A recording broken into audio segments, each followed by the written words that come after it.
Assalamualaikum warahmatullahi wabarakatuh dan semangat pagi untuk semua. Terima kasih telah berkunjung ke channel YouTube saya yaitu Lilis Susanti. Pada video kali ini saya akan melanjutkan kembali lanjutan dari video UD Abadi.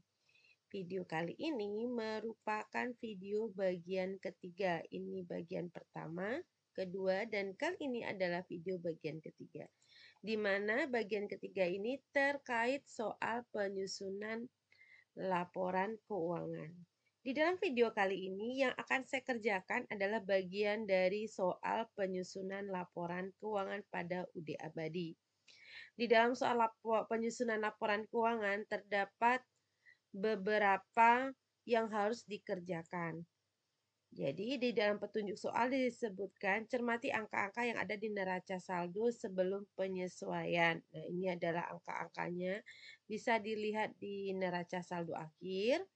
Lalu perhatikan informasi tentang penyesuaian akhir periode 2022. Nah, setelah ini dalam video kali ini kita akan membuat jurnal penyesuaian. Di sini disebutkan berdasarkan semua informasi yang tersedia ya, informasi neraca saldo ini, kerjakan tugas-tugas berikut ini. A adalah menyusun jurnal penyesuaian atau adjusting entry dan posting ke buku besar. B menyelesaikan kertas kerja atau worksheet 10 kolom. C menyusun laporan keuangan, laporan laba rugi, laporan perubahan ekuitas, neraca, dan laporan arus kas dengan metode langsung. D menyusun jurnal penutup, closing entry, dan posting ke buku besar. Dan E itu adalah menyusun neraca saldo akhir setelah penutup atau post closing trial balance. Pada video kali ini saya mulai dari membuat jurnal penyesuaian atau adjusting entry. Kita mulai soalnya dilihat dari soal penyesuaian. Soal penyesuaian yang pertama.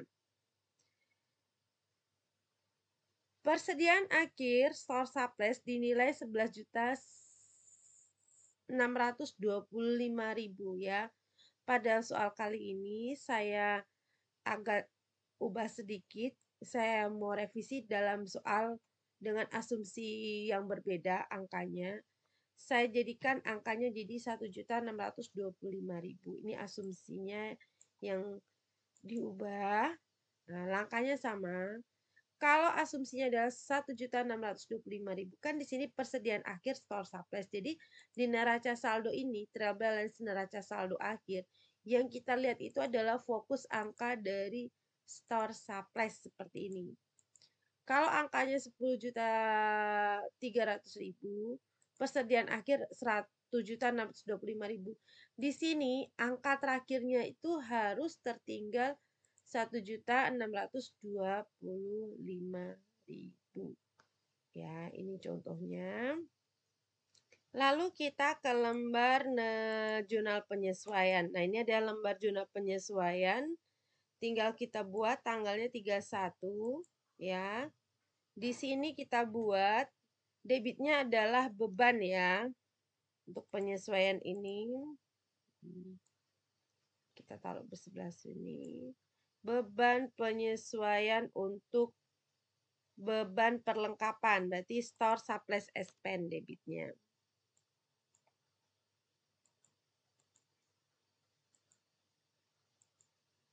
Oke, akunnya kita ambil. Nomornya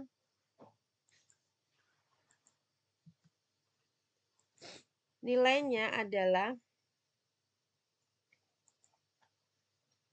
store surplus dikurangi dengan yang ada di soal, yang ada di neraca saldo akhir ya, dikurangin 1.625.000.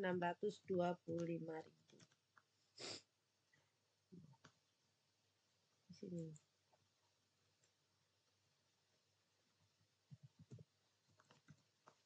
Oke. Jadi, neraca saldo akhir yang ada di neraca nih, store surplus dikurangin dengan yang ada di soal persediaan akhir. Kenapa? Karena nanti ini adalah angka untuk neracanya. Oke, debitnya adalah store surplus expand, kreditnya adalah akun store surplus.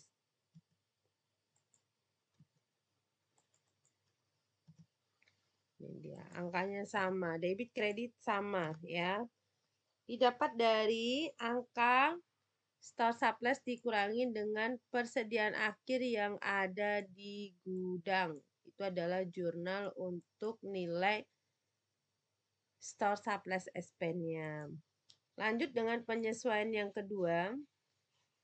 Kedua adalah beban sewa toko Desember 2022 adalah 1 juta. Berarti kita buat, sebentar. Berarti beban sewa ya.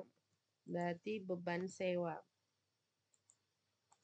Kita lihat akun beban sewa. Berarti rent expense.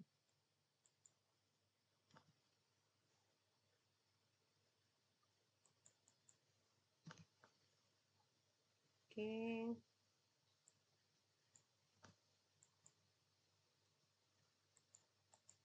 Rent expense 1 juta. Kreditnya adalah prepaid rent. Karena mengurangi nilai prepaid rent.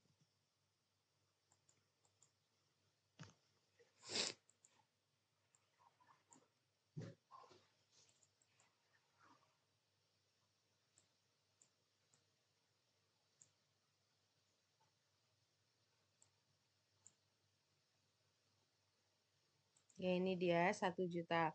Kemudian yang ketiga, beban asuransi Desember 2022 adalah 1.250.000. Berarti ini adalah insurance expense dulu. Berarti kita cari angka dari akun dari insurance expense. Beban asuransi ya, insurance expense yang ini. Ini dia nomor akunnya.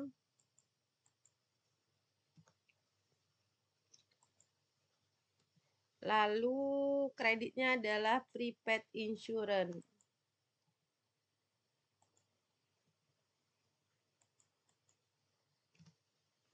Oke. Angkanya sesuai dengan soal 1.250.000.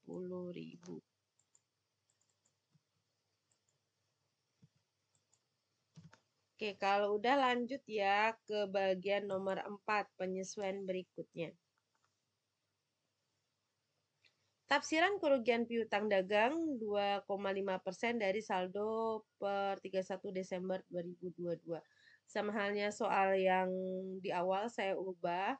Ini saya ganti juga asumsi dengan yang berbeda. Saya asumsikan misalnya tafsiran kerugian piutangnya adalah 7%. Nanti kalau misalnya ketemu soal seperti ini, langkahnya sama. Ini adalah dengan asumsi angka yang berbeda. Nah, angka asumsinya adalah 7%, berarti misalnya seperti itu. Jurnalnya dulu, debitnya adalah bad debt expense. Kita bikin dulu akunnya, bad debt expense. Ini ya, akunnya adalah bad debt expense. Kreditnya adalah allowance.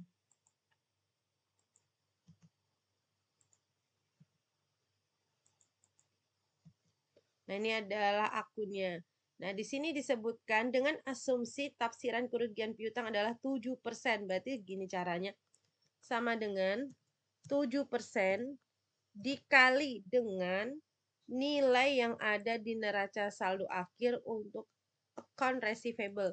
246 juta. Nah, ini dia. Persentase dikurangi dengan piutang.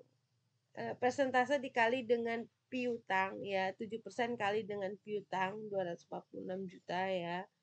Dikurangin dengan nilai yang ada di allowance. Nah, ini adalah nilai untuk jurnal penyesuaiannya. Jadi didapat dari nilai persentasenya, berapa persentasenya dikali dengan piutang ya, nilai dari account receivable ini.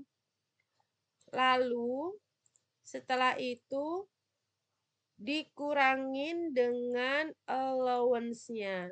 Jadi ini dikali dengan 7%. Kalau misalnya asumsinya 7%, berarti 7% dikali dengan account receivable-nya dikurangi dengan nilai allowance-nya.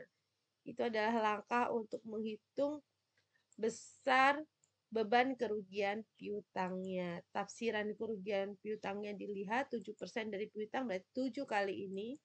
Berapapun persentasenya, kalau dari tafsiran piutang 7 kali ini kurangi dengan allowance ya. Dengan asumsi soalnya menjadi 7%. Kita lanjut nomor 5. Nomor 5 adalah penyusutan equipment bulan Desember adalah 700.000. Nah, ini penyusutannya equipmentnya adalah 700.000. Debitnya pastinya adalah beban ya, beban penyusutan. Depresiasi expense.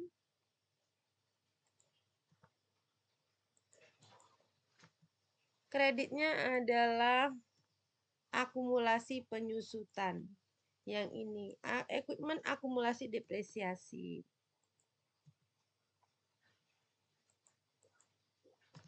Ini dia jurnalnya. Ini terkait dengan beban penyusutan. Yang ini, penyusutan equipment. Jadi debitnya adalah depresiasi expense, kreditnya adalah equipment akumulasi depresiasi. Lanjut yang nomor 6. Ini adalah gaji bulan Desember 3.550.000 akan dibayar tanggal 2 Januari. Nah, ini dia.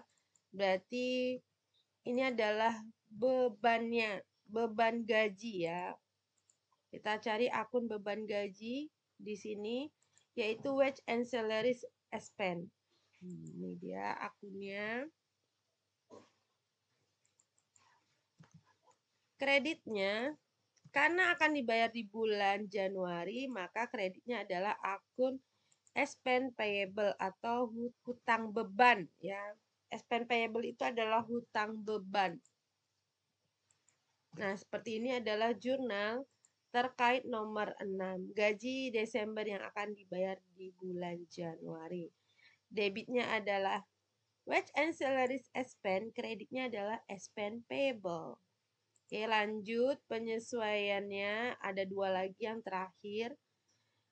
Oleh karena pencatatan PPN income dan outcome sesuai dengan faktur pajak standar, maka kedua akun dapat ditutup. Ya, ini ditutup, pindahkan saldonya ke PPN payable. Berarti ditutup, kita lihat di neraca saldo akhir ditutup. Dan ditutup itu PPN outcome dan income. Kalau outcome ada di kredit, ditutupnya di debit seperti ini. Angkanya yang ada di sini. Karena ditutup dia harus 0. Nah, PPN income itu ada di debit. Kalau ditutup ditaruh di sebelah kredit. Tanpa mengurangi angka PPN-nya. Berapapun angkanya itu dipindahkan seperti ini. Namanya mau ditutup. Biar apa? Biar saldonya 0. Nah, selisihnya dipindahkan ke PPN payable. Begini, baru PPN payable. Berapa angkanya? Angkanya adalah selisih dari PPN outcome dan PPN income. Ini adalah jurnal terkait untuk nomor 7, menutup akun PPN outcome dan income dipindahkan ke PPN payable. Lanjut penyesuaian yang terakhir, hitung pajak penghasilan badan dengan ketentuan 0,5 dari peredaran bruto, yaitu PPh final bulan Desember. 0,5 dari penjualan bruto ya, penjualan bruto. Oke, kita mulai jurnalnya dulu, kita tulis. Di sini jurnalnya adalah income tax expense pada income tax payable nih, di bawahnya sudah disebutkan. Oke, kita tulis di sini income tax expense.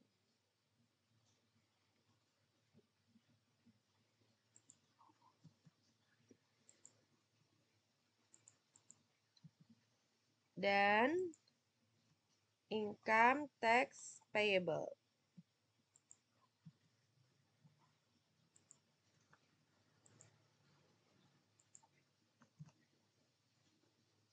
Oke, lanjut. Angkanya didapat dari 0,5% kali sales yang ada di bulan Desember. Ya, kita lihat aja di buku besar aja nilai salesnya. Atau lihatnya dari nilai yang ada di mana, nilai yang ada di sales itu bisa dilihat, salesnya itu dilihat dari nilai saldo akhir ini, ya, saldo akhir ini yang ada di neraca saldo dikurangin dengan yang saldo awal. Atau kalau di buku besar bisa lihat angka ini langsung, 725 ini yang dimasukkan. Ya, berarti 5% dikali dari sales bulan Desember. Kenapa? Karena di soalnya dia bilang, nih dia, bulan Desember. Ya, oke, kalau udah kita jumlahkan.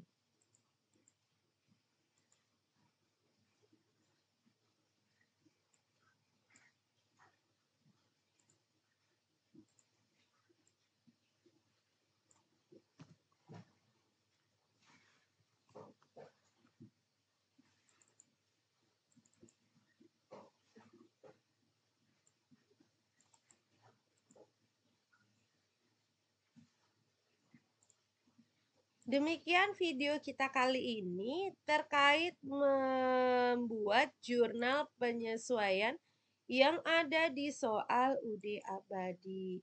Terima kasih atas perhatiannya. Sampai ketemu di video lanjutannya. Wassalamualaikum warahmatullahi wabarakatuh dan semangat pagi.